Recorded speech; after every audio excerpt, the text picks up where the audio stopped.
In this video, I'll show you how you can create an order form in Wix. This is actually quite easy, and I'll show you how you can do this. So open Wix, click on Add Apps right here, and then you want to search for 123 Form Builder, just like that. You want to make sure to install this on your Wix. So all you need to do is click on Allow and Add, and this will add 123 Form Builder to your website.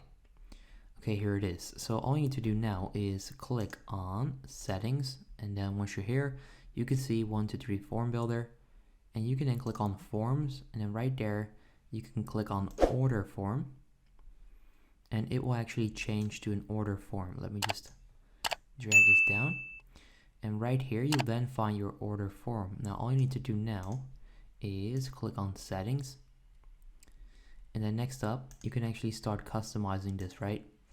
So click on Customize Form right there, and you can then sign up for an account. So I'll just do that right now. Okay, so once you've signed up, you can actually start customizing all of this. You can customize the fields, you can customize the design, you can customize the notifications, you can customize the thank you page. You can pretty much customize all of this right here.